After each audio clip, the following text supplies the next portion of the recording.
How's it going, everybody? My name is Tyler, and I just wanted to make a quick video to show you how to use the carbonation stone on your SS Brewtech Unitank, or it could be a spike system or something like that. How to use that to carbonate your beer. It's actually pretty simple. There's a couple things you want to know before you dig into it. One is you want to know what the wetting pressure of your carbonation stone is.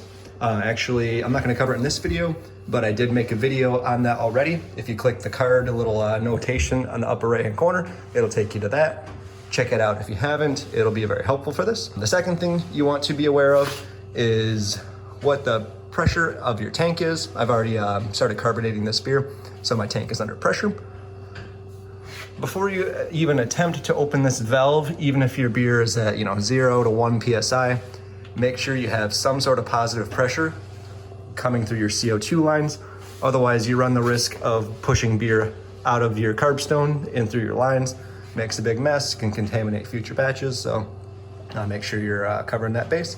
And the next thing you want to figure out is what your desired volumes of CO2 is. There are plenty of charts on that online. Find one that works for you. For American ales, this is a little IPA. It's gonna be 2.5 to 2.7-ish. So figure out what the temperature of your beer is, how many pounds of pressure you need to get to that desired level of carbonation. And then you basically just open up your valve and push CO2 in through the stone. So if you're starting from a lower pressure, make sure that if you have 0 pounds of pressure on your tank, don't just start bumping 15 pounds of pressure into the tank. If you watched my wetting pressure video, all you're gonna do is agitate your beer and stir it up and foam it up. You're not gonna inject any CO2 into it. You're just gonna blow CO2 out of that and into the headspace. So a nice slow trickle of CO2 from your tank. And then what I'll do if I'm going from 0 is set it to maybe 5 pounds, 2 to 5 pounds higher on my tank. Gradually crank that up as the pressure built in the tank. What you can also do is vent off some of that pressure and just slowly do a couple more cycles. Sorry, my camera works bad. That'll help you to build pressure, or actually get more CO2 into solution in your tank. The second option is to just set it and forget it. Figure out how many volumes of CO2 you need, what the pressure you need is, set your tank to that pressure, and just let it sit for a couple of days, maybe a week or two if you have the patience for that. I'll usually give it a day or two so I can get a little bit of carbonation into my beer. And then if I have to, I'll just finish it up in the keg if it's not quite where I want it. One other thing I wanted to make a note of while I've got you here is if you have your tank under pressure and you're trying to keep carbonation in your beer, make sure you don't just go popping your valve open.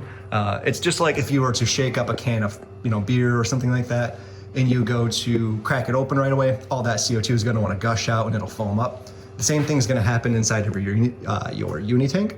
So just make sure if you're gonna vent your pressure, just go nice and slow, just a very small amount. Slower is definitely better in this case.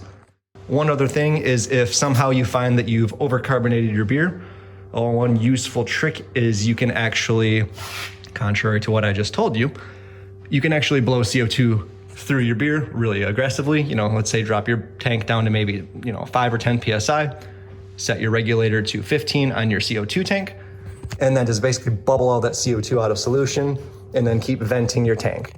Do that a couple times and your beer will most definitely lose some carbonation. You can kind of adjust things either to add carb or remove carbonation. So yeah, I think that's pretty much covered everything. Sorry, this video is kind of all over the place, but there's a lot of information to cover in just a little bit of time. So if you found this video helpful, please leave a like on it, and maybe subscribe, something like that. Definitely helps me out. It lets me know that what I'm doing is, well, good. So thanks for watching. I will see you in the next video.